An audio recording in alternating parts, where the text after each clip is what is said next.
Shalom a todos, bienvenidos nuevamente a Somos Noágidas. Mi nombre es Israel Meiri y estamos llevando una serie de estudios acerca de las bases y los fundamentos de la fe judía.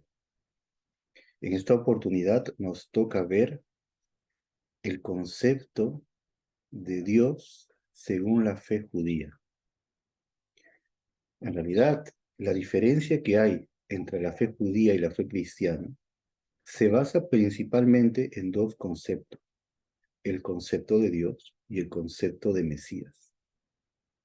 La diferencia entre el concepto de Dios según el cristianismo y el concepto de Dios según el judaísmo es que en el cristianismo el creador, Dios, es uno y a la vez trino, pero en el concepto judío el creador es solamente uno y no es trino.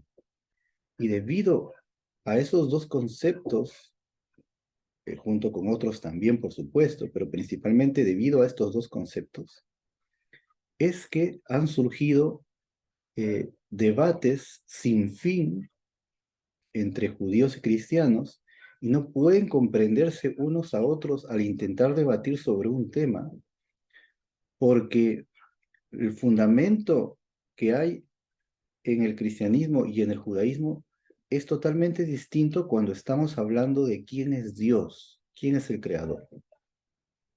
Por tanto, antes de iniciar propiamente esto, quisiera recordarles, revisar los estudios anteriores, porque es muy importante que tengan claros los conceptos.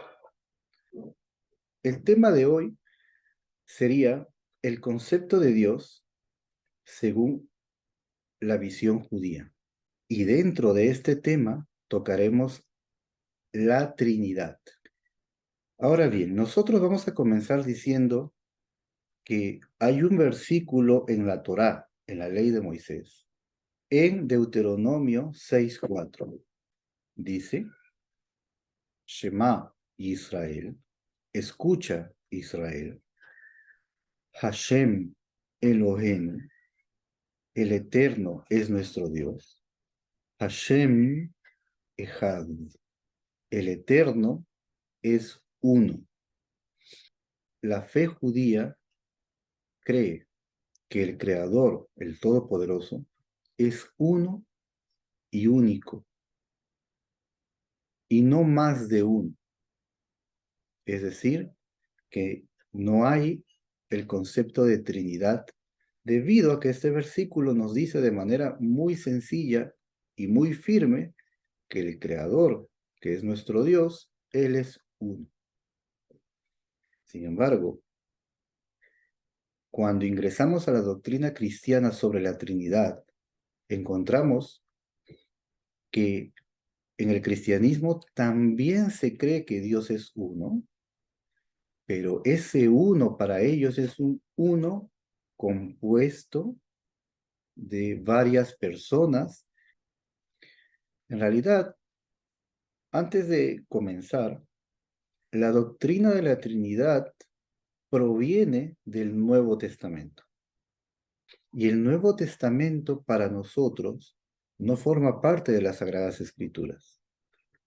Según esto, es muy sencillo decir que nosotros, dentro de la fe judía, no creemos en la Trinidad, porque la Trinidad tiene su fundamento en todos los libros del Nuevo Testamento. Y ya que nosotros no creemos en los libros del Nuevo Testamento, no creemos tampoco en la doctrina de la Trinidad que allí se presenta. Siendo así, el asunto estaría aparentemente muy simple de explicar. De todas maneras, a pesar de ello, nosotros vamos a revisar el tema de la Trinidad, tanto en el Nuevo Testamento, pero también en el Antiguo Testamento, porque uno de los argumentos de la doctrina cristiana es que la Trinidad no solamente se encuentra en el Nuevo Testamento como tal, sino que desde el principio, desde Génesis y todo el Antiguo Testamento, la ley de Moisés, los profetas, el cristianismo afirma que allí en el Antiguo Testamento también se encuentra escondida la Trinidad en un lenguaje plural que se presenta en los versículos en hebreo y que, según ello, el cristianismo tiene prueba que la Trinidad ya existía en el Antiguo Testamento, etc. Según esto, nosotros tenemos que ingresar a estos versículos, a revisarlos en hebreo y a comprender y a entender cuáles serían los argumentos cristianos para nosotros venir a explicar dónde se encuentra el error. Vamos a leerles el credo de la Trinidad que comenzó en el Concilio de Nicea en el año 325. Ellos dijeron así: creemos en un solo Dios y en un solo Jesús, el Hijo de Dios. Sigue diciendo aquí, unigénito, nacido del Padre, de la sustancia del Padre. Dice Dios verdadero de Dios verdadero. Es decir, intenta explicar que Jesús sería también Dios, que proviene también de Dios, que sería el Padre. Sigue diciendo aquí, engendrado, no creado, de la misma naturaleza del Padre. Y los que dicen que hubo un tiempo en que no existió el Hijo, pretendiendo que el Hijo de Dios es creado y sujeto de cambio y alteración, a estos los anatematiza la Santa Iglesia Católica Apostólica. Y aquí el tema de engendrado, no creado, es porque, según la visión de este concepto trinitario, que también se menciona en los textos de Tomás de Aquino, de manera muy simple, hacen una diferencia entre los seres creados y el creador. Es decir, el Todopoderoso Dios, Él existe siempre, es eterno. Y Él decide crear todas las cosas. Y esas cosas creadas antes no existieron. Y a partir de ese momento vienen a la existencia.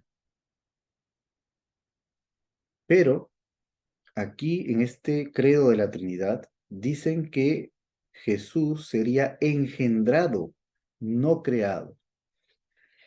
Nosotros decimos de manera muy sencilla que de todas formas este concepto de engendrado y creado, ambos se intenta aquí distinguirlos, diferenciarlos, pero en verdad viene a ser lo mismo según la visión judía, ya que si se toma el ejemplo de engendrado, tal como el ser humano engendra otro ser humano, hubo un tiempo en que los padres existieron y los hijos no. Los hijos estaban en potencia. Al decir que fue engendrado, está diciendo aquí que hubo un tiempo en que no fue engendrado y de pronto un día fue engendrado. Y aquel que piense que Jesús fue creado, la Iglesia Católica los anatematiza, viene de anatema, es decir, como que los considera apartados. Pero acá dice algo interesante. Aquel que diga que el Hijo de Dios es creado y sujeto de cambio y alteración, a estos la Santa Iglesia Católica los anatematiza. Sin embargo, la misma Iglesia Católica enseña a través del Nuevo Testamento que el Hijo de Dios fue sujeto a cambio y alteración al convertirse en ser humano. Aquí hay entonces una gran contradicción. De todas maneras, seguimos leyendo. Dice aquí, creemos en el Espíritu Santo que procede del Padre, que con el Padre y el Hijo recibe una misma adoración. se agrega al Espíritu Santo que procede del Padre, y aquí se toma el mismo concepto que se tomó con respecto al Hijo, que el Hijo procede o es engendrado del Padre, y el Espíritu Santo también procede y es engendrado del Padre, es decir, del Padre surgieron y procedieron dos seres, el Hijo y el Espíritu Santo. Sigue diciendo aquí, en Dios solo hay una Trinidad y cada una de las tres personas tiene la misma naturaleza divina. Aunque el Padre es una persona, el Hijo es otra persona y el Espíritu Santo otra persona, no son realidades diferentes, sino que todos iguales y según la fe católica son consustanciales, es decir, de la misma esencia los tres. Ellos afirman en otros lugares de sus estudios que es un error creer en la Trinidad, por supuesto. Es un error decir para ellos que es un solo Dios con tres funciones. Ellos dicen que no es así. Ellos dicen que son tres personas diferentes, pero unidos en un solo Dios, con la misma naturaleza los tres, y por tanto son tres y a la misma vez uno. Y ellos dicen uno más uno es igual a uno. Ese sería el concepto de la Trinidad. Entonces, según esta doctrina, que la hemos citado tal cual sin adentrarnos a ningún versículo, según esta doctrina tal cual fue establecida, cuando nosotros les preguntamos, ¿es un solo Dios con tres funciones?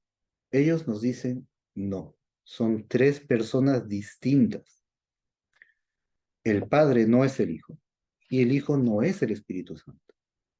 Entonces nosotros preguntamos de manera muy sencilla, entonces, ¿son tres dioses? Ellos responden, no, es un solo Dios.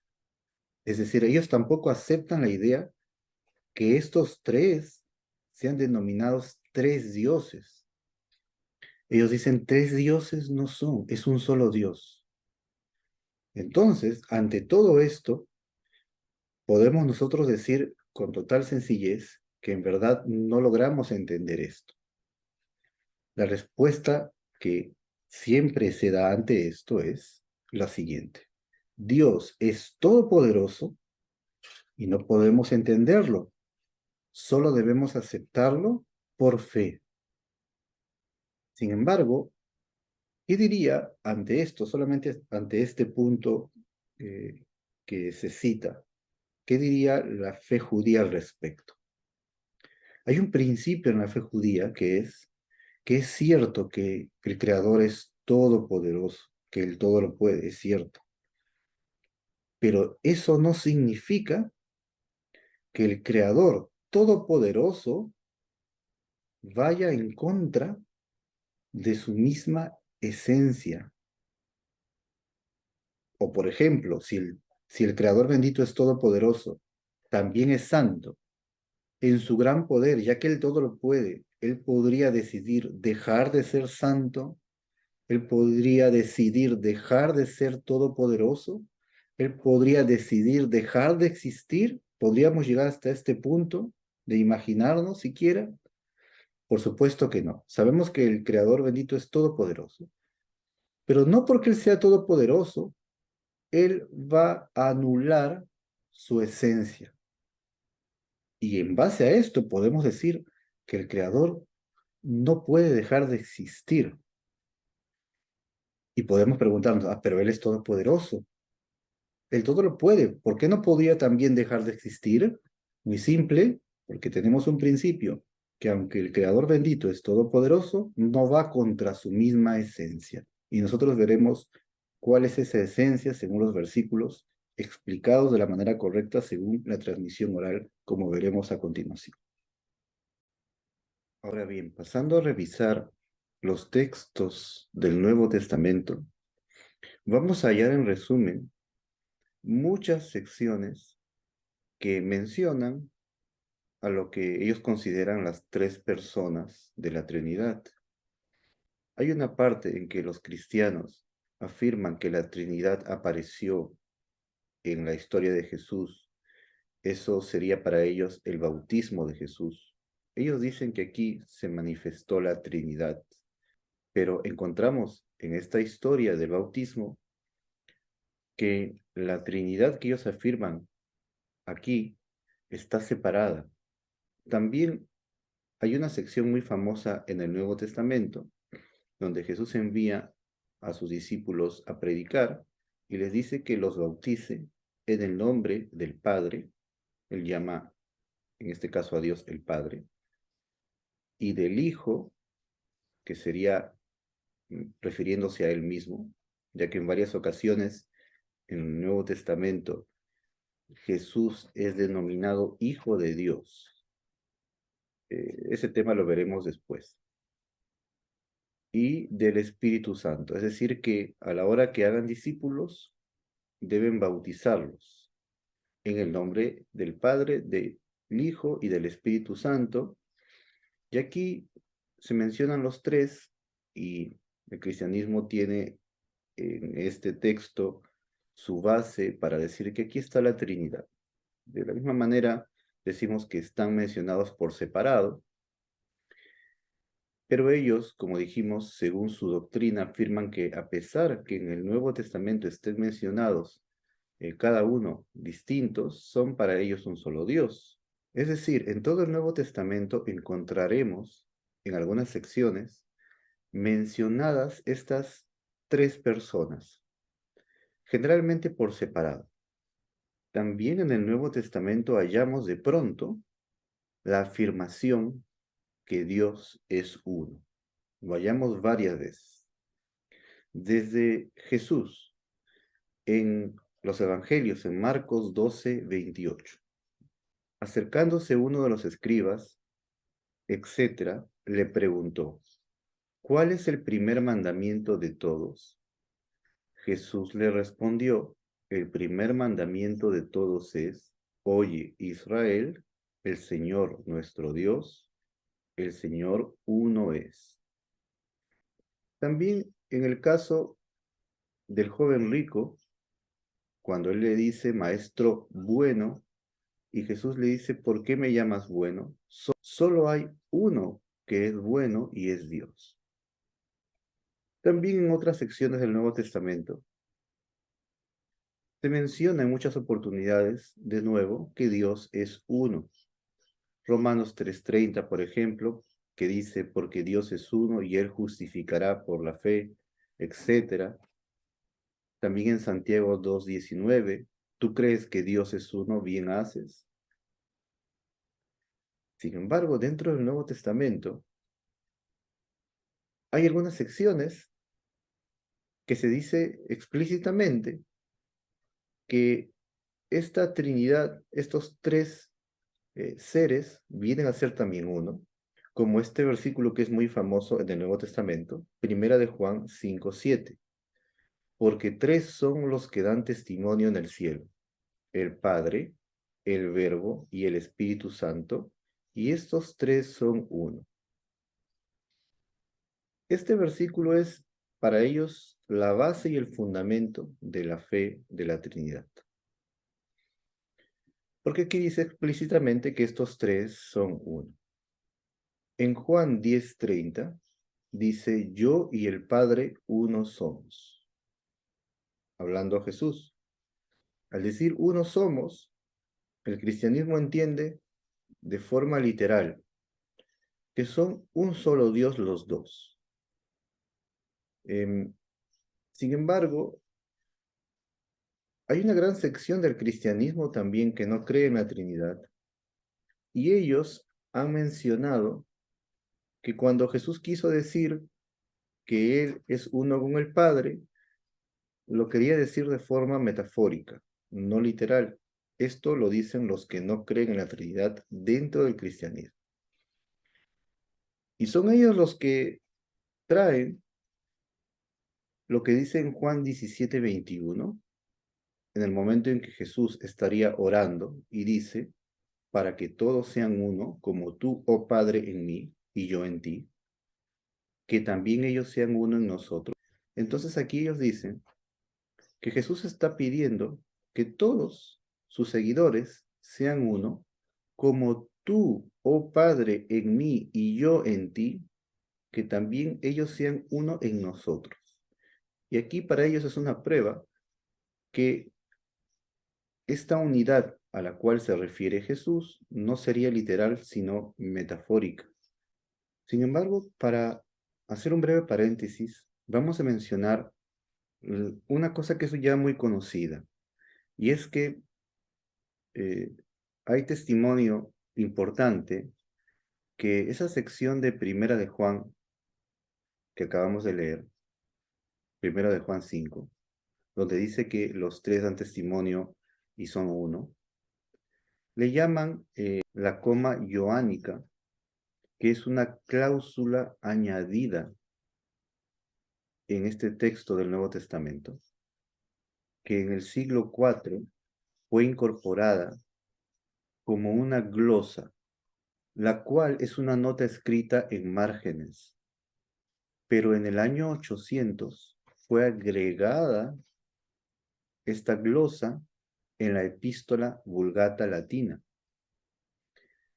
En el texto original, según dice aquí la investigación, dice, pues tres son los que dan testimonio, el espíritu, el agua y la sangre, y los tres convienen en lo mismo.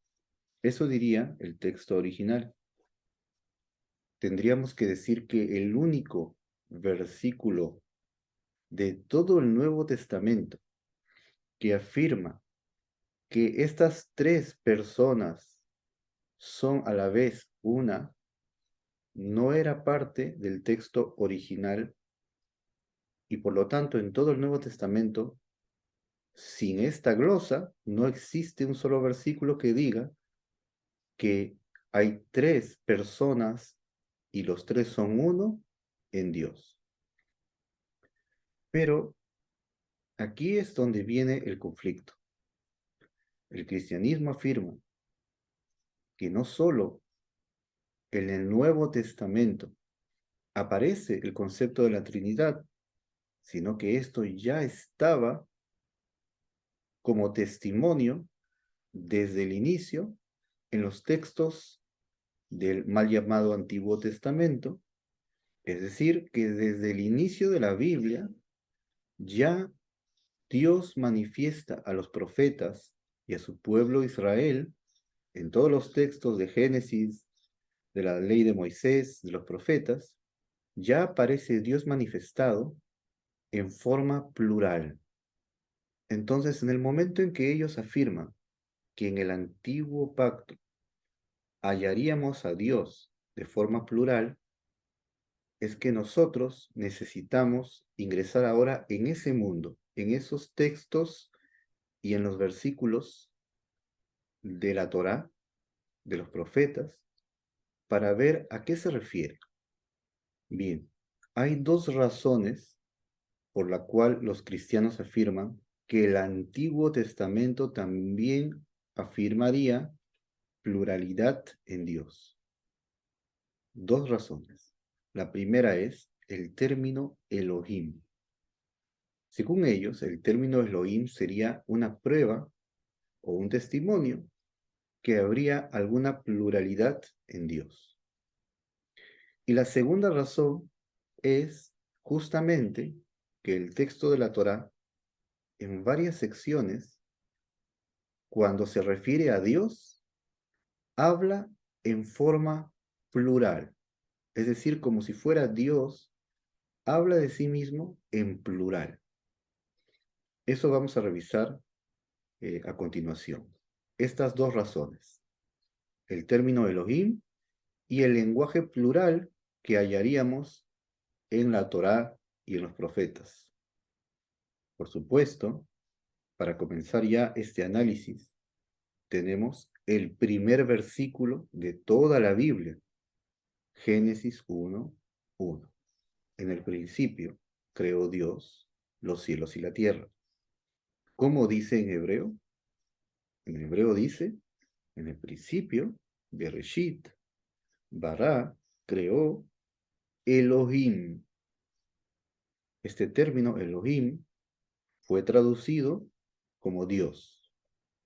Ellos dicen, nosotros leemos en la traducción Dios, pero en el texto original hebreo dice Elohim, y Elohim es una palabra en plural, como si fuera dioses. Si es plural, tendría que ser dioses. Y como si fuera, tendrían que haber traducido en el principio, creó dioses, los cielos y la tierra.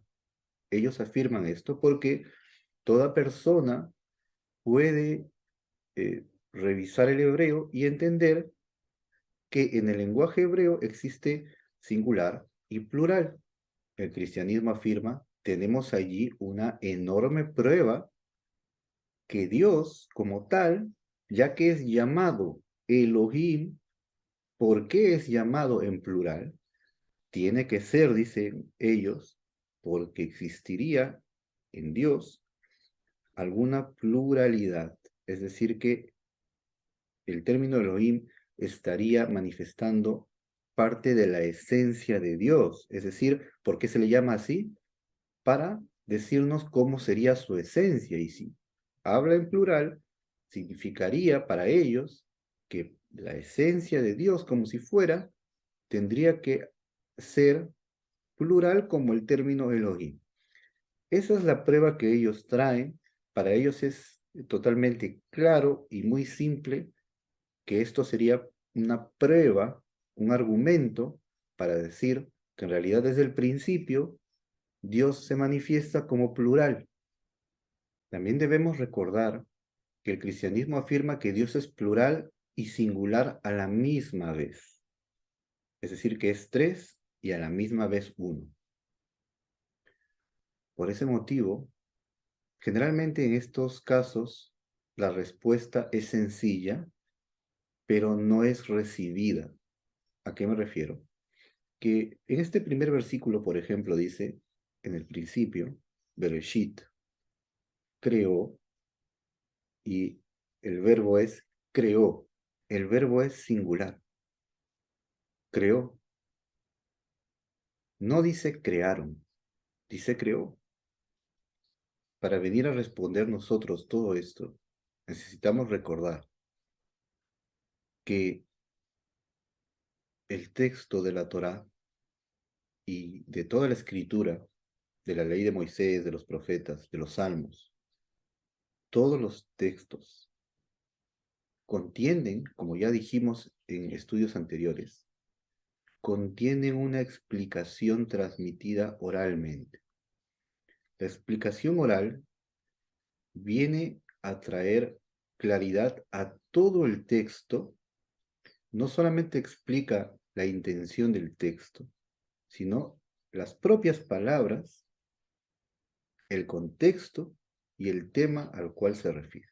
Las reglas de la gramática hebrea también provienen de la transmisión oral, como esta historia tan sencilla que daremos de paso, en la cual vino un gentil al gran sabio Hillel, uno de los sabios de la antigüedad, y le dijo, enséñame la Torá, la escritura, pero no la Torá oral, que es aquella explicación transmitida oralmente de generación en generación.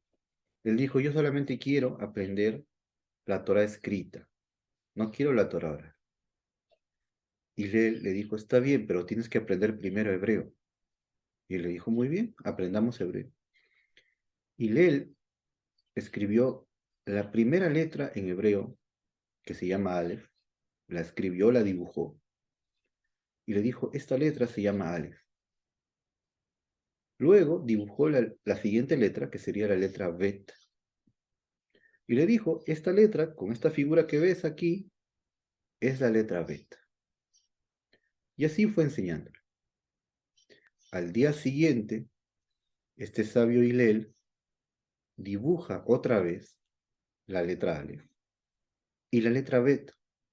y le dice al alumno, esta letra que tú ves, que es la Aleph que él dibujó, esta es la letra Bet, le dice Hillel al alumno. Y esta segunda letra, que en realidad era la letra Bet, Hillel dice, esta es la letra Aleph. Aquel alumno se sorprende y le dice, pero el día de ayer tú me dijiste que esta era Aleph y la segunda, Bet. Entonces viene el sabio Hillel y le dice, ahora entiendes la importancia de la Torá oral. Es la Torá oral, la explicación oral que hemos recibido de generación en generación, la que nos explica desde la gramática hebrea en adelante. Siendo así, pasaremos con esta base, con este fundamento, a explicar el término Elohim. La raíz de la palabra Elohim en hebreo es El. El término El, pero El,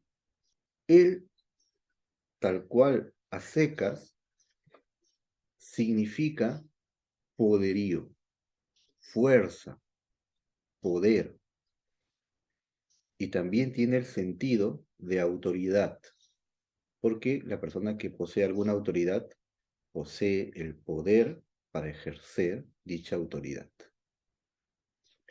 Pero básicamente el significado es fuerza, poderío. Ahora, al tomar esta palabra él y pasarlo al plural, se dice Elohim, porque el término im al final indica plural. Eso es el significado fundamental de la palabra. Segundo, ¿para qué usamos esta palabra? Esta palabra es usada en la Biblia en muchas oportunidades para indicar que una persona tiene cierto poder para hacer algo.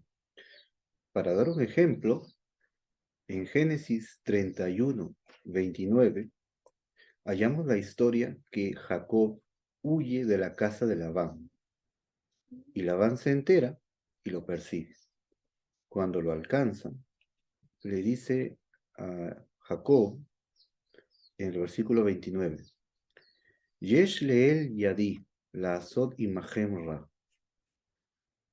Tengo poder en mi mano para hacerles mal. Y luego le dice, pero el Dios de tu padre anoche me dijo, cuídate de hacer algo a Jacob. Pero ¿cómo lo dice en hebreo? Dice, Yesh leel, la palabra él. Tengo, como si fuera, poder en mi mano. Entonces es un término que estándar significa poder en general. No necesariamente se refiere a Dios, sino es un concepto general de poderío. Este término, ya que significa poderío o fuerza, en la Torá es utilizado también para referirse al Creador, pero no para referirse a la esencia del Creador, sino que es utilizado como un adjetivo para decir al Creador que Él tiene la fuerza, tiene el poder y la autoridad. Pero no solamente se usa para referirse a Dios, se usa para referirse también a toda cosa creada que no sea Dios propiamente, a todo lo que es creado que tiene algún poder y también alguna autoridad. Por ejemplo, tenemos en el Salmo 8, 6, que en el original es el versículo 6, pero en las Biblias comunes es el versículo 5. El contexto de este salmo es como la mayoría conoce, cuando el rey David dice, ¿quién es el hombre para que lo recuerdes?, etc. Y luego dice, lo hiciste un poco menor que los ángeles. Sin embargo, en hebreo no dice ángeles. La palabra para ángel en hebreo es malaj. En hebreo no dice así. En hebreo dice lo siguiente. Vatejasereu meat mehelohim. Lo hiciste un poco menor que Elohim. El término es el mismo que encontramos en Génesis 1:1. En el principio creó Elohim los cielos y la tierra. Este mismo término lo hallamos en este salmo, que al ser humano lo hiciste un poco menor que Elohim. Si nosotros pensamos que el término Elohim solamente se refiere a Dios, tendría que haber sido traducido este versículo diciendo, lo hiciste un poco menor que Dios. ¿Por qué entonces los traductores de la Biblia, aquí también Reina Valera y otros traductores, por qué de pronto decidieron traducir lo hiciste un poco menor que los ángeles? ¿Por qué?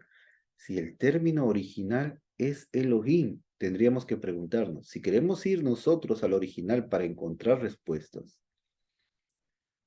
tendría que ser traducido como Dios y no como ángeles, porque la palabra ángel es malaj y esta palabra no se encuentra.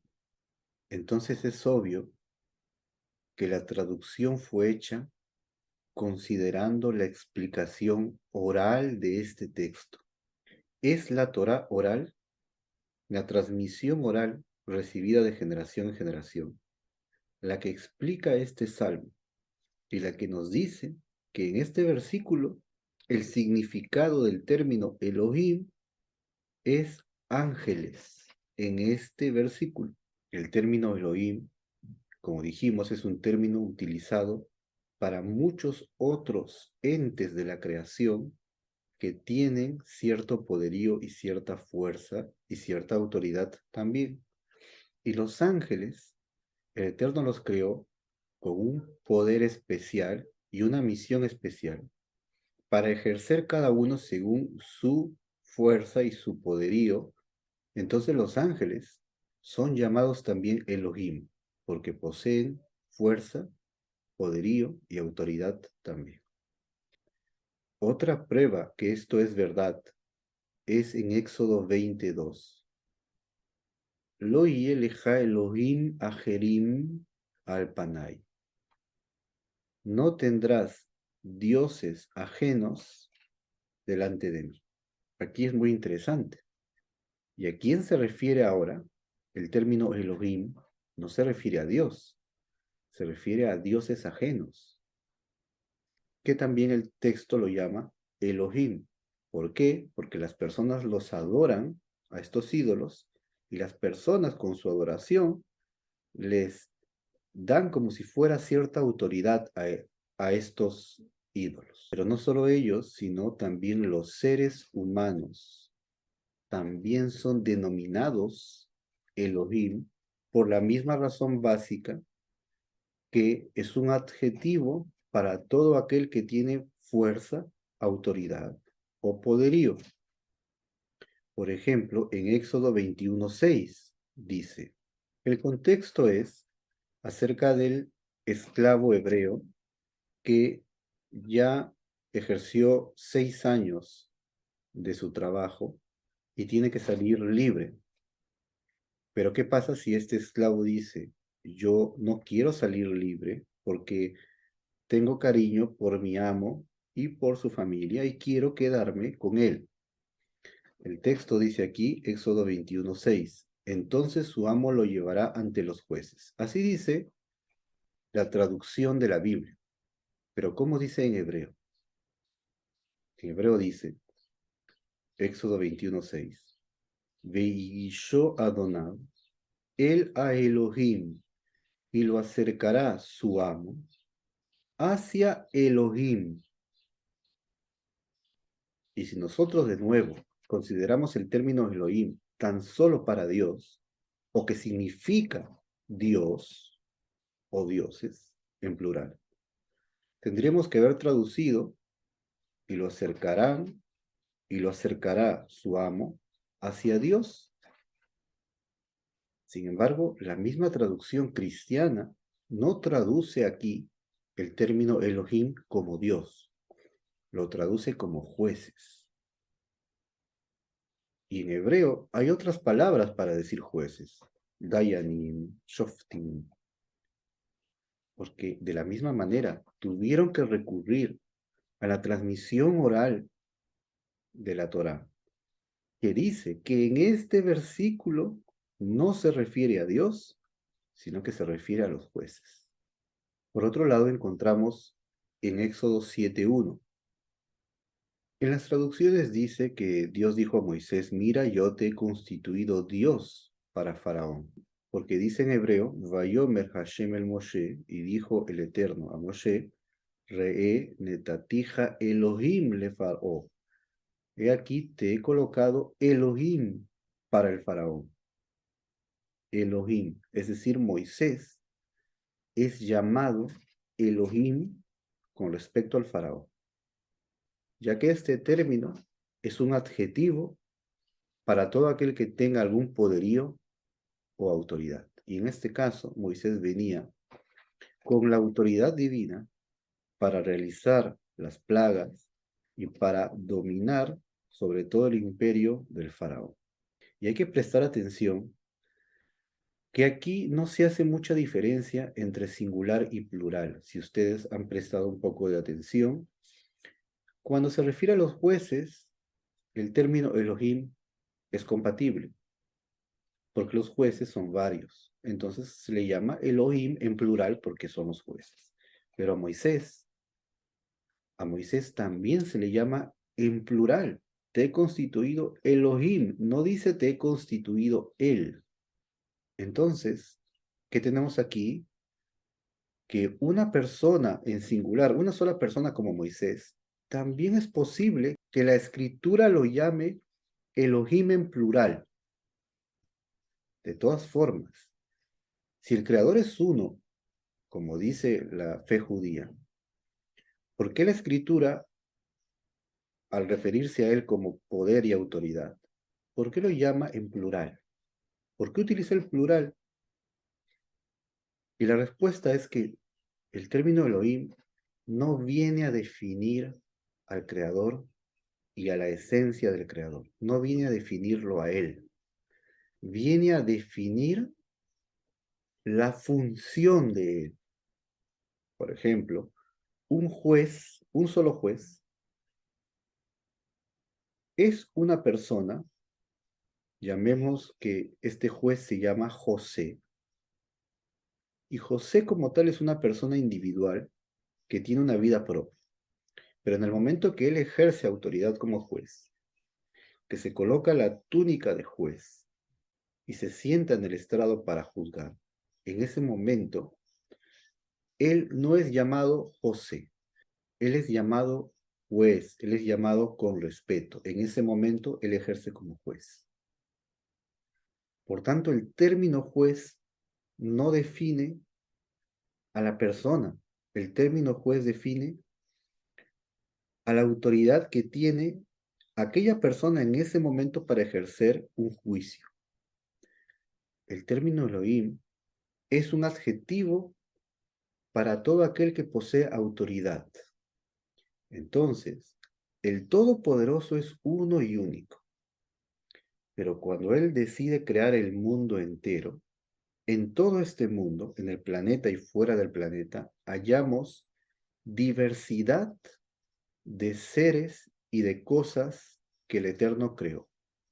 En el momento en que el Todopoderoso manifiesta su poderío a este mundo que es diverso y es plural, en ese momento su autoridad y su poderío es manifestado en plural para todos los seres creados que son plural, lo cual significa, el término Elohim con respecto a Dios significa que en él se encuentran todos los poderes que se hallan en el universo.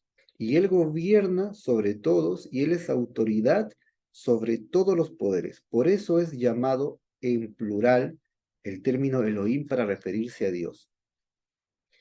Por ese mismo motivo, el Eterno llamó a Moisés Elohim en plural, para decirle, todos los poderes y la autoridad son entregadas a ti, Moisés, y tú con estos poderes vencerás a los egipcios, que también eran magos y tenían sus propios poderes. El término Elohim, que fue utilizado para Moisés, no era para definir a Moisés, era para definir la autoridad que él tenía en ese momento, todos los poderes para vencer al faraón.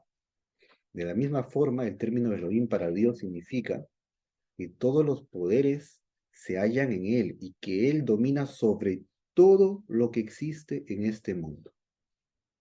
Hay una cosa más que hay que resaltar, y es que en el idioma hebreo existe un lenguaje de respeto, lo mismo que hay en español, por ejemplo.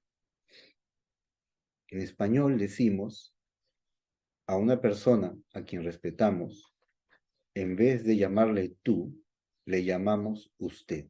Ahora, en realidad, usted proviene del plural. Es decir, en español decimos tú en singular, pero cuando nos referimos al plural decimos ustedes. Ustedes es la segunda persona en plural. De ustedes, del término ustedes, proviene el término usted. En hebreo, y hasta la actualidad, cuando yo me dirijo a una persona con respeto, con un lenguaje de honor y respeto, en hebreo yo le digo también ustedes.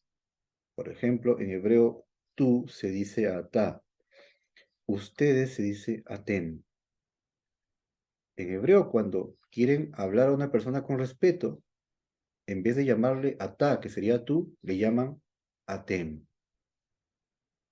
Y esto se repite constantemente, incluso en la vida diaria, dentro del lenguaje hebreo. A Dios también se le llama en plural, agregado al significado que acabamos de dar, el lenguaje de respeto. En honor al Creador también lo llamamos en plural, porque esa es la forma en hebreo de referirnos a alguien con respeto. Y esto se usa incluso a las personas, no solo al Creador, sino a toda persona que respetamos, lo llamamos en plural. Por ejemplo, el término bienvenido en hebreo es Baruch Haba, que sería bienvenido en singular, pero en plural se dice Beruchim Habaim, ese es en plural. Ese término Beruchim Habaim se usa muchas veces para darle la bienvenida a una sola persona a quien nosotros respetamos y queremos mostrarle un lenguaje de honor y de respeto. A una sola persona también se le dice como si fuera bienvenidos en plural. El lenguaje plural, en resumen, es un lenguaje de respeto que también lo hallamos incluso en español. Por tanto, para nosotros es sencillo que según la transmisión hebrea y según la gramática del hebreo, no viene el término Elohim a definir a Dios.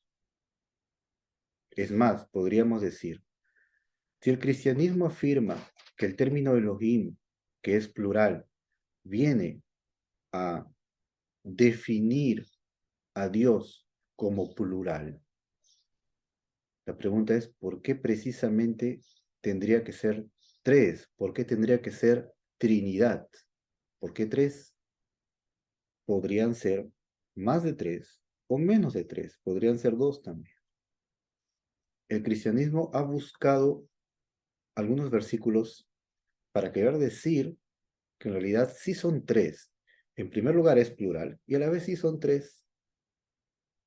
Y este famoso versículo de Isaías, Isaías 6:3, donde en la visión él ve que los ángeles alaban al Creador y le dicen, Santo, Santo, Santo, que son tres veces.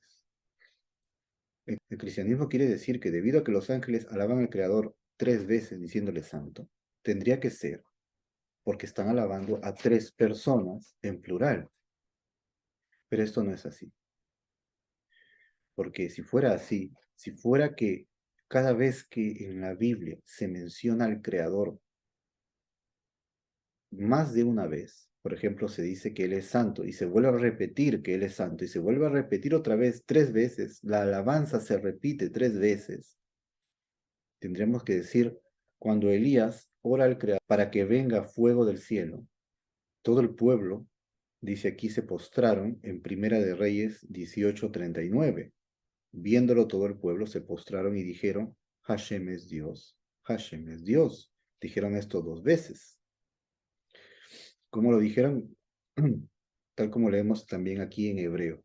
Primera de Reyes 18:39. Vayar kol ha'am, y vio todo el pueblo, vaipelú al peneihem, y cayeron sobre sus rostros, vayomru, y dijeron, Hashem ua Elohim, Hashem ua Elohim. Dijeron, Hashem, el Eterno, es Dios. Y otra vez, Hashem es Dios, 2 veces. La alabanza fue recitada 2 veces. Si es así, si por causa que una alabanza se repite, y cada vez que se repite, se refiere a personas en Dios, tal como ellos quieren definir. Aquí en Reyes, aparentemente, solamente alabaron, entre comillas, a 2 personas. Obviamente esto no es así, por supuesto, sino que dentro de este análisis tendríamos que decir por qué aquí dieron alabanza 2 veces, hubieran tenido que decirlo 3 veces también. Entonces nos preguntamos por qué los ángeles dijeron 3 veces a Dios, Santo. Y la transmisión oral es la que nos indica esto, porque fue el propio Isaías el que escribió y el que transmitió la explicación. Y la tenemos con nosotros. ¿Por qué los ángeles dijeron 3 veces santo? El primer santo que dijeron, la intención era decir que Él es santo en las alturas en primer lugar. El segundo santo es que Él es santo en la tierra. Y el tercer santo es que Él es santo por toda la eternidad. ¿Y por qué el pueblo dijo delante del altar en el monte Carmel con Elías?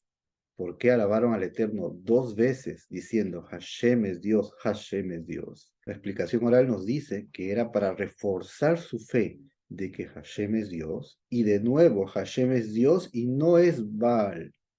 Como para finalizar el tema, ahora nos toca ver el lenguaje plural. En varias oportunidades encontramos el lenguaje plural con respecto al Creador. Vamos a ver cuáles son esos versículos. En Génesis 1:26 dice, Vayomer Elohim naase Adam betzalmenu idmutenu.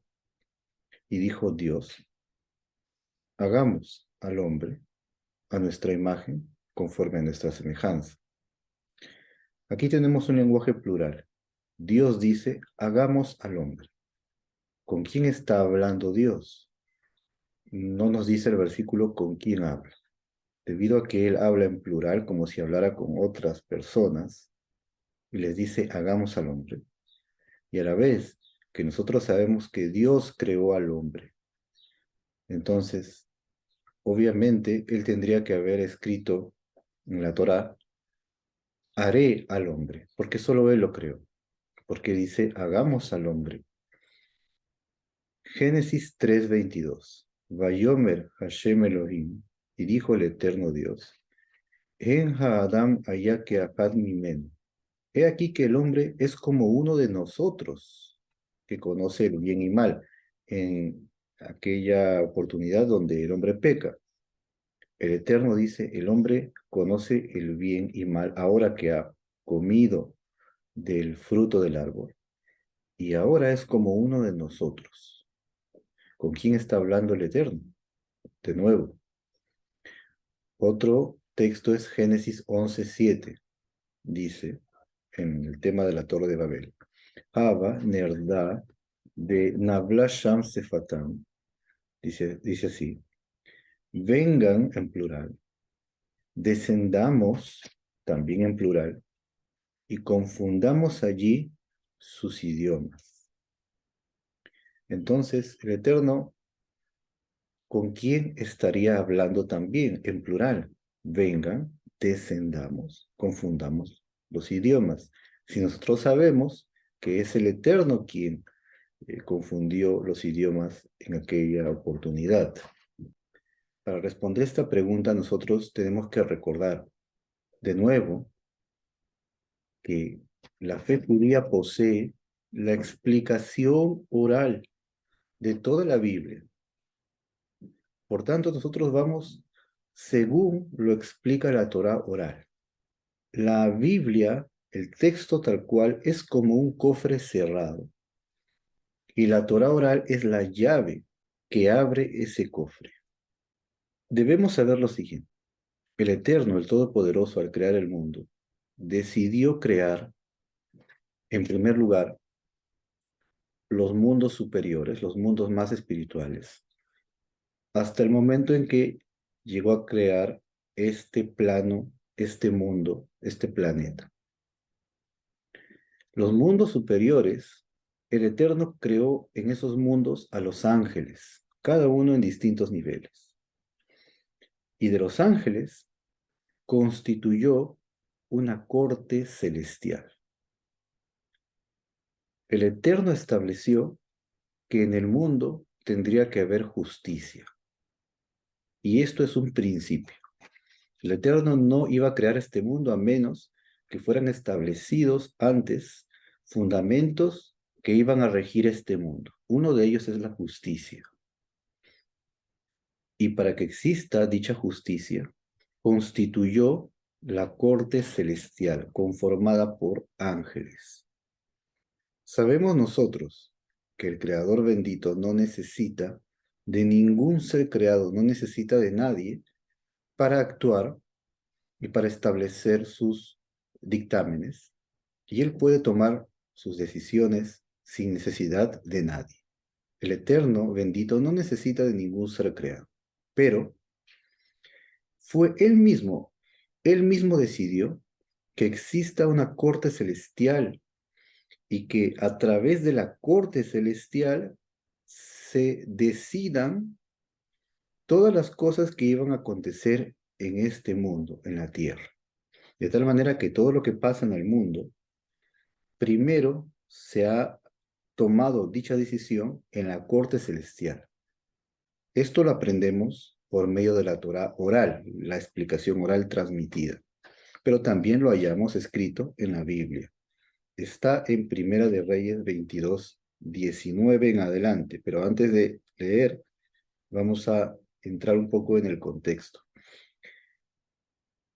En Primera de Reyes 22, el rey Acab, que es un rey de Israel, y es un rey pecador, hizo mucha idolatría.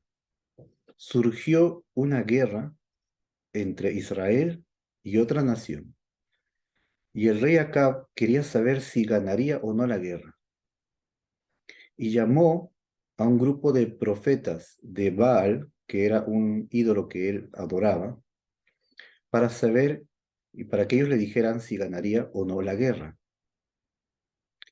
Él se dio cuenta que los profetas de Baal todos decían que ganaría. Y él dudó de la certeza de ello, porque todos decían lo mismo. Fue entonces que mandó llamar a otro profeta, no al profeta Elías, a otro profeta, para saber qué es lo que él le puede decir de lo que acontecerá en esta guerra. El profeta entonces le dice aquí en Primera de Reyes 22, 19. Dice así: Vayomer, y dijo, es decir, el profeta, la gen Shema devar Hashem. Por tanto, escucha la palabra de Hashem, del Eterno. Raiti et Hashem, he visto a Hashem, al Eterno, Yoshev al Kis'o, sentado sobre su trono. Bejol Seba Shamaim, y todo el ejército de los cielos, Omet Alab, estaba en pie, Miminó Mismoló, a su derecha y a su izquierda. Hasta aquí, él describe en esta visión que como si fuera ve a Dios sentado en su trono y al ejército de los cielos. Este ejército de los cielos son los ángeles, que estaban en pie a la derecha y a la izquierda. Este término a la derecha y a la izquierda representa que los de la derecha eran los defensores y los de la izquierda eran los acusadores. Y en este tribunal, porque lo que ve el profeta es una visión del tribunal celestial, él ve que ellos están reunidos para tomar decisión sobre este caso de la guerra con el rey Acab. Sigue diciendo aquí el versículo 20. Vayomer Hashem, y dijo Hashem, Mi yefated Ahab, ¿quién seducirá al rey Acab? Veyal Veipol Berramot Gilad, para que él suba y caiga en aquel lugar llamado Ramot Gilad. Es decir, el Eterno, en el juicio, en el tribunal celestial, estaba diciendo que el rey Acab, por todos sus pecados, había llegado la hora que sea castigado y que muera. Pero se estaba debatiendo cómo convencerlo para que el rey vaya a la guerra y en la guerra caiga y muera como debía merecer su castigo por su idolatría. Sigue diciendo aquí, Vayomer ze bejo, veze omer bejo. Y cada uno decía, de esta manera lo engañaremos, es decir, allá arriba. Algunos decían de esta manera, algunos decían de esta otra manera. Vayetzea Ruach, y salió el espíritu, es decir, un espíritu apareció. Vayamot bifnei Hashem, y se puso en pie delante de Hashem.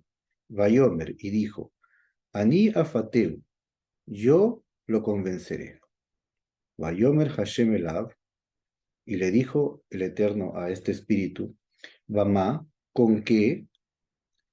Vayomer, y dijo, estamos hablando de este espíritu, Etze ve'aiti ruach sheker befi kol neviah.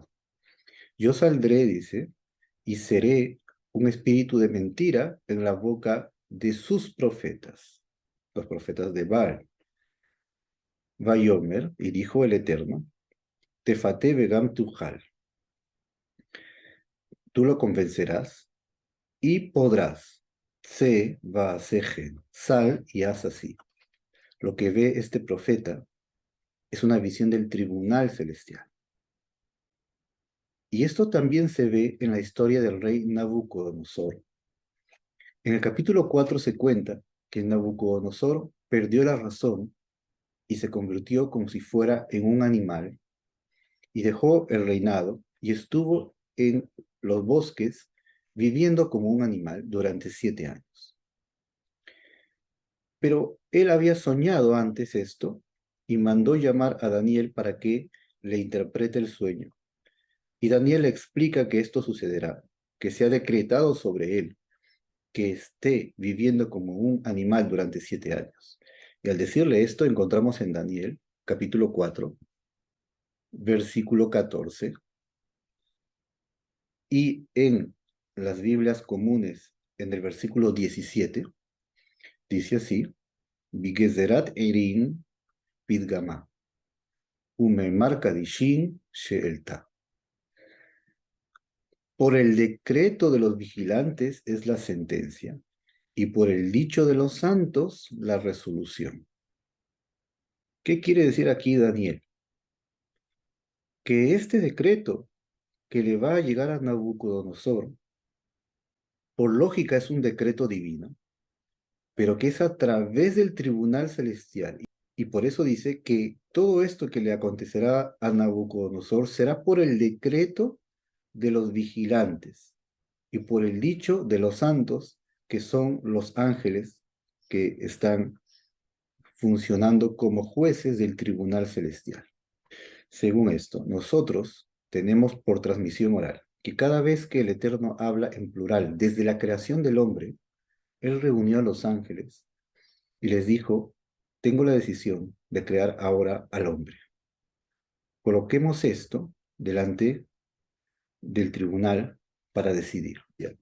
De la misma manera, el Eterno dijo a los ángeles: he aquí, el hombre, al comer del fruto prohibido, ya sabe la diferencia entre el bien y el mal, y en este aspecto es como uno de nosotros que está aquí arriba, que también sabe la diferencia entre bien y mal. Antes el hombre no lo sabía. Por tanto, saquémoslos del jardín del Edén. Y también a la hora de decidir cambiar los idiomas, ya que en aquella época toda la humanidad tenía un solo idioma, decide el Eterno cambiarles de idioma a través de la decisión del Tribunal Celestial. Este lenguaje plural es el Eterno hablando con su corte celestial. Y ya dijimos que el Eterno no lo necesita, pero lo hace porque esa fue su decisión desde el inicio. Y a la vez también lo hace para enseñarnos una lección de humildad. En la transmisión oral, en las fuentes de la Torá oral, tenemos lo siguiente. Dice así, esto se encuentra en las fuentes del Midrash, que es la Torá oral. En el momento en que Moshe estaba escribiendo la Torá, él escribía cada día de la creación del mundo, el Génesis. Cuando llegó al versículo que dice: y dijo Dios, hagamos al hombre a nuestra imagen y conforme a nuestra semejanza, es decir, el Eterno dictaba a Moisés cada palabra que debía escribir. Cuando llegó a escribir eso, dijo Moisés: amo del mundo, ¿por qué das lugar con este versículo a los herejes? Es decir, si escribo en la Torá que tú estás hablando en plural y tú dices hagamos al hombre, estás dando lugar a aquellos herejes que creen que hay muchos dioses, como lo era en la época de Moisés. Pero el Eterno le respondió y le dijo: escribe de todas maneras, y el que quiera torcerse por su cuenta, que lo haga. Le dijo el Eterno a Moisés: de toda la multitud de las personas, hay algunos que están en una posición más alta que otras. Hay unos que son llamados grandes y otros que son llamados pequeños. Si el que está en una posición alta, grande, desea aconsejarse con alguien que es denominado menor o más pequeño que él, podría pensar este hombre: ¿por qué yo, si estoy en una posición superior, voy a aconsejarme, voy a pedir consejo de alguien que considero menor que yo? Entonces, en el momento en que él piense así y se enorgullezca, de este versículo él aprenderá que no debe enorgullecerse, porque el propio Creador, tu Creador, cuando quiso crear al hombre, como si fuera, se aconsejó con los ángeles celestiales de la corte celestial, como si fuera, presentó esto al tribunal. Es decir, esto también es una lección de humildad para la persona. Añadido al tema que hay tribunal celestial, también el Eterno quiso darnos un mensaje de ser humildes y aprender a aconsejarnos de los demás sin tomar en cuenta si los consideramos superiores o inferiores a nosotros. Es decir, es una lección de humildad. Con todo esto, entendemos que el argumento de la palabra o el término Elohim y el lenguaje plural que hallamos en la ley de Moisés, en los profetas, en toda la escritura hebrea, no es en verdad argumento para pensar y creer que la esencia de Dios sería plural. Pues la fe de la Torá es una fe monoteísta, es decir, que cree en un solo Dios. Y la fe politeísta es aquella que cree en varios dioses. La fe de la Torá entiende, nos enseña que el Creador es uno y único y no hay más que Él. Hasta aquí hemos revisado estos temas y en la siguiente oportunidad pasaremos a revisar el asunto de hijo de Dios, si es que realmente esto existe en la Escritura, y con la ayuda del Eterno, la tercera, la tercera parte de todo este estudio, que denominamos el concepto de Dios, pasará a hablar ahora qué hay acerca de este personaje llamado Espíritu Santo que enseñan los cristianos de dónde surgió, que también se halla en la Escritura un concepto semejante. Hasta aquí llegamos por hoy. Los invito entonces a revisar y a estudiar todo aquello que hemos compartido con ustedes. Si no se han suscrito al canal, suscríbanse, compartan con sus amigos y que estén interesados en estos estudios. Para enterarse de los estudios que vendrán, activen la campana de las notificaciones.